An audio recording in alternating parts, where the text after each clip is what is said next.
के भटकने का विषय विभिन्न धर्मों और मान्यताओं में अलग अलग प्रकार से समझाया गया है। विशेष रूप से भारतीय संस्कृति में आत्मा को एक अमर तत्व माना जाता है जो शरीर से अलग होता है। मृत्यु के बाद आत्मा की स्थिति क्या होगी, ये इस बात पर निर्भर करता है कि उस व्यक्ति ने अपने जीवन में कैसे कर्म किए हैं और उसकी मृत्यु कैसे हुई है।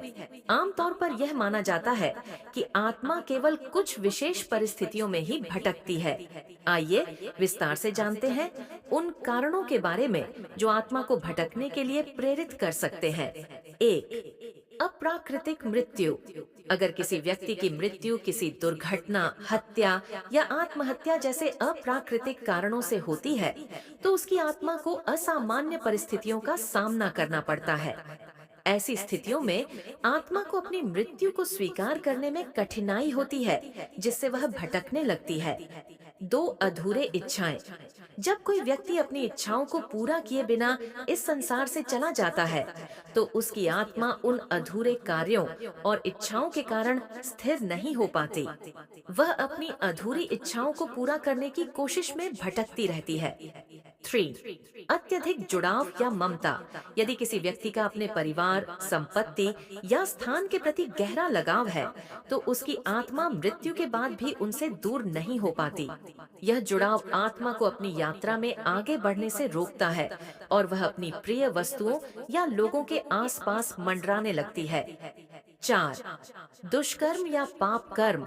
कुछ मान्यताओं के अनुसार यदि किसी व्यक्ति ने अपने जीवन में अत्यधिक पाप किए हों या अन्य लोगों को पीड़ा पहुंचाई हो, तो उसकी आत्मा मृत्यु के बाद शांति प्राप्त नहीं कर पाती।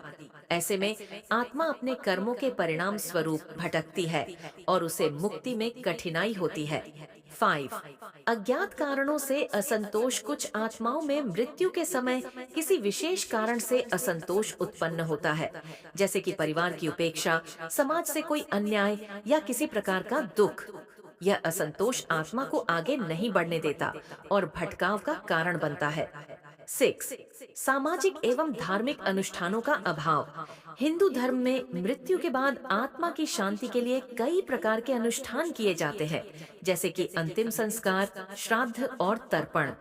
इन अनुष्ठानों के अभाव में आत्मा को मोक्ष नहीं मिल पाता और उसे भटकाव का सामना करना पड़ता है। आत्मा के भटकने के संकेत। आत्मा के भटकने के कई संकेत हो सकते हैं, जैसे कि घर में असामान्य गतिविधियां, किसी व्यक्ति का बार बार स्वप्न में आना और स्थान विशेष पर रहस्यमय घटनाओं का घटित होना। ऐसे मामलों में आत्मा की शांति के लिए धार्मिक अनुष्ठान और पूजा पाठ किए जाते हैं। आत्मा को शांति कैसे दी जा सकती है? आत्मा की शांति के लिए धार्मिक अनुष्ठान, पूजा पाठ और दान जैसे कर्म किए जा सकते हैं। मान्यता है कि इन उपायों से आत्मा को शांति मिलती है और वह अपने मार्ग पर आगे बढ़ पाती है।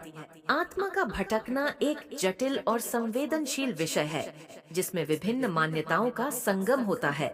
इसका उद्देश्य केवल उन आत्माओं की सहायता करना है जो किसी कारणवश अपनी यात्रा में आगे नहीं बढ़ पा रही हैं, ताकि उन्हें मोक्ष की प्राप्ति हो सके। आत्मा को मुक्ति प्राप्त होने का विषय भारतीय धार्मिक और दार्शनिक परंपराओं में अत्यंत महत्वपूर्ण माना गया है। मुक्ति का अर्थ है जन्म मृत्यु के चक्र से छुटकारा पाना और परमात्मा के साथ एकाकार हो जाना। इसे मोक्ष भी कहा जाता है। आत्मा को मुक्ति कब मिलती है, यह इस पर निर्भर करता है कि वह अपने जीवन में कैसे कर्म करती है और किस प्रकार का साधना पथ अपनाती है।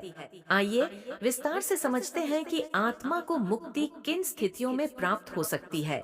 1, सत्कर्म और धर्म पालन। शास्त्रों के अनुसार अपने जीवन में सत्कर्म करना, सत्य का पालन करना और धर्म के मार्ग पर चलना आत्मा को मुक्ति के मार्ग पर ले जाता है। धर्म पालन का अर्थ है सत्य, दया, करुणा और अहिंसा जैसे गुणों को अपनाना। जब आत्मा इस मार्ग पर चलती है तो वह धीरे धीरे बंधनों से मुक्त होती जाती है और मोक्ष की ओर अग्रसर होती है। 2, योग एवं ध्यान साधना। योग और ध्यान के माध्यम से मन को शुद्ध और स्थिर किया जा सकता है। योग के 8 अंगों यम, नियम, आसन, प्राणायाम, प्रत्याहार, धारणा, ध्यान और समाधि का अभ्यास आत्मा को शांति और स्थिरता प्रदान करता है। विशेष रूप से ध्यान और समाधि की अवस्था में पहुंचकर व्यक्ति अपने वास्तविक आत्मा से जुड़ जाता है और परमात्मा का अनुभव कर सकता है। इस अवस्था में आत्मा को अपने कर्मों के बंधन से मुक्ति मिलती है। 3. ज्ञान मार्ग। ज्ञान मार्ग का पालन करने वाले व्यक्ति यह समझते हैं कि यह संसार माया है और आत्मा शाश्वत है। अद्वैत वेदांत के अनुसार आत्मा और परमात्मा एक ही हैं। जब व्यक्ति अपने आत्म स्वरूप को पहचान लेता है और उसे अहम ब्रह्मास्मि, मैं ब्रह्म हूँ, का अनुभव हो जाता है, तब उसे मुक्ति मिलती है। यह मुक्ति ज्ञान के माध्यम से प्राप्त होती है और इसे जीवन मुक्ति कहते हैं, जिसमें व्यक्ति जीवित रहते हुए ही मोक्ष की स्थिति में होता है। 4. भक्ति मार्ग। भक्ति योग का मानना है कि परमात्मा की निष्काम भक्ति से आत्मा को मोक्ष प्राप्त होता है। भगवान में पूरी श्रद्धा और प्रेम के साथ समर्पण करना, बिना किसी स्वार्थ के ईश्वर की भक्ति करना और उनके नाम का स्मरण करना आत्मा को मुक्त करता है। भक्ति के माध्यम से आत्मा अपने अहंकार और सांसारिक इच्छाओं को त्याग देती है, जिससे उसे मोक्ष प्राप्त होता है। भक्ति मार्ग में भगवान के प्रति प्रेम को सबसे ऊंचा स्थान दिया गया है और यह माना गया है कि ईश्वर स्वयं अपने भक्त को मोक्ष प्रदान करते हैं। 5. सद्गुरु की कृपा। सद्गुरु की कृपा को भी मुक्ति के लिए अत्यंत महत्वपूर्ण माना गया है। शास्त्रों में कहा गया है कि सद्गुरु ही वह व्यक्ति होते हैं जो आत्मा को अज्ञान के अंधकार से निकालकर ज्ञान की ओर ले जाते हैं। सद्गुरु का मार्गदर्शन आत्मा को परमात्मा के साक्षात्कार की दिशा में ले जाता है। जब आत्मा सद्गुरु की कृपा से वास्तविकता का अनुभव करती है तो उसे मोक्ष की प्राप्ति होती है। 6. कर्मों का निपटान। कर्मयोग। कर्म योग का सिद्धांत यह है कि हर व्यक्ति अपने कर्मों के अनुसार बंधनों में बंधा रहता है। जब व्यक्ति अपने कर्मों को बिना किसी फल की अपेक्षा के केवल कर्तव्य के रूप में करता है, तो वह धीरे धीरे अपने कर्मों के बंधनों से मुक्त हो जाता है। निष्काम कर्म करने से पुराने कर्मों का निपटारा होता है और आत्मा मुक्त होती है। 7. मृत्यु के समय ईश्वर का स्मरण। यह माना गया है कि मृत्यु के समय यदि व्यक्ति ईश्वर का ध्यान करता है और मन को ईश्वर में स्थिर कर लेता है तो उसे मोक्ष प्राप्त हो सकता है। श्रीमद् भगवद गीता में कहा गया है कि जो व्यक्ति मृत्यु के समय मुझे याद करता है वह मेरे स्वरूप को प्राप्त करता है। यह आत्मा को जन्म मृत्यु के चक्र से मुक्त करने का एक महत्वपूर्ण मार्ग है। मुक्ति प्राप्त करने के लाभ।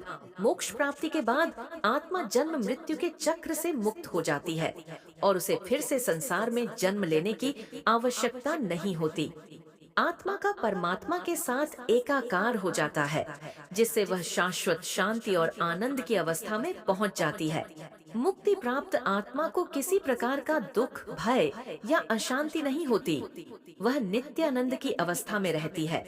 मुक्ति का यह मार्ग कठिन हो सकता है, परंतु धर्म ग्रंथों में कहा गया है कि ईश्वर में अटूट विश्वास, सत्कर्म, भक्ति और सद्गुरु की कृपा से कोई भी व्यक्ति इस मार्ग पर चलकर मोक्ष प्राप्त कर सकता है। आत्मा की मुक्ति के लिए अनेक उपाय और साधन शास्त्रों में बताए गए हैं। ये उपाय हमें इस भौतिक संसार के बंधनों से मुक्त करने, आत्मा को शुद्ध करने और परमात्मा के साथ एकाकार करने की ओर ले जाते हैं। यहाँ आत्मा की मुक्ति के प्रमुख उपायों को विस्तार से समझाया गया है। व्यायाम। सत्संग में समय बिताना। सत्संग का अर्थ है अच्छे और जागरूक लोगों की संगति करना, जो धर्म और अध्यात्म के मार्ग पर चल रहे हों। सत्संग में समय बिताने से हमारे विचार शुद्ध होते हैं और हमें सही दिशा मिलती है। ऐसे माहौल में भगवान और आत्मज्ञान पर चर्चा होती है, जिससे आत्मा को शांति और मुक्ति के मार्ग पर प्रेरणा मिलती है। 2. प्रभु का नाम स्मरण और जप। किसी भी साधना में प्रभु का नाम स्मरण करना एक महत्वपूर्ण कार्य माना गया है। भगवान का नाम जपते रहने से मन में शांति आती है और धीरे धीरे संसार के बंधनों से आत्मा मुक्त होती जाती है। जैसे राम, कृष्ण, शिव या गायत्री मंत्र का नियमित रूप से जप करने से आत्मा का शुद्धिकरण होता है और उसे मुक्ति की प्राप्ति में सहायता मिलती है। 3. ध्यान और साधना करना। ध्यान के माध्यम से हम अपने मन और इंद्रियों को नियंत्रित कर सकते हैं। नियमित ध्यान और साधना करने से आत्मा का परमात्मा से संबंध जुड़ता है। ध्यान के माध्यम से व्यक्ति अपने भीतर की चेतना को जागृत कर सकता है और आंतरिक शांति का अनुभव कर सकता है। ध्यान में हमें संसार से ऊपर उठकर केवल आत्मा और परमात्मा की एकता का अनुभव होता है। 4, सद्गुरु की शरण में जाना। सद्गुरु का मार्गदर्शन आत्मा को मोक्ष की ओर ले जाने में अत्यधिक सहायक होता है। सद्गुरु के पास वह ज्ञान होता है जो हमें इस भौतिक संसार के भ्रम से बाहर निकाल सकता है। सद्गुरु की शिक्षाओं का पालन करके और उनकी शरण में जाकर आत्मा को शांति और मुक्ति का मार्ग मिलता है। 5, निष्काम कर्म योग का पालन करना। श्रीमद् भगवद गीता में कर्म योग की शिक्षा दी गई है। इसका अर्थ है कि व्यक्ति अपने कर्तव्यों को बिना किसी फल की इच्छा के पूरा करे। जब हम बिना किसी स्वार्थ के और निष्काम भाव से कर्म करते हैं, तो हमारे कर्म के बंधन धीरे धीरे समाप्त हो जाते हैं। निष्काम कर्म करने से आत्मा शुद्ध होती है और मुक्त होने के योग्य बनती है। 6, सेवा और परोपकार करना। सेवा और परोपकार को धर्म का एक मुख्य अंग माना गया है। किसी जरूरतमंद की मदद करना, गरीबों को भोजन देना, जानवरों की देखभाल करना और अन्य परोपकारी कार्य करने से आत्मा का शुद्धिकरण होता है। यह निस्वार्थ सेवा आत्मा को अपने अहंकार से मुक्त करती है और उसे मुक्ति की दिशा में आगे बढ़ने में मदद करती है। 7, भक्ति योग का अभ्यास करना। भक्ति योग के माध्यम से व्यक्ति भगवान के प्रति समर्पण और प्रेम को जागृत कर सकता है। जब व्यक्ति पूरी श्रद्धा और प्रेम से भगवान की भक्ति करता है, तो उसे संसार की माया से ऊपर उठने में सहायता मिलती है। भक्ति के माध्यम से आत्मा भगवान के करीब पहुंचती है और भक्ति के मार्ग पर चलते हुए आत्मा को मोक्ष प्राप्त होता है। 8, आध्यात्मिक ग्रंथों का अध्ययन करना।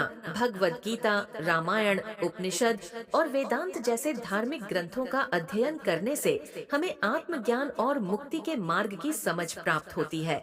ये ग्रंथ हमारे मन को शुद्ध करने और मुक्ति की दिशा में आगे बढ़ाने का मार्गदर्शन प्रदान करते हैं।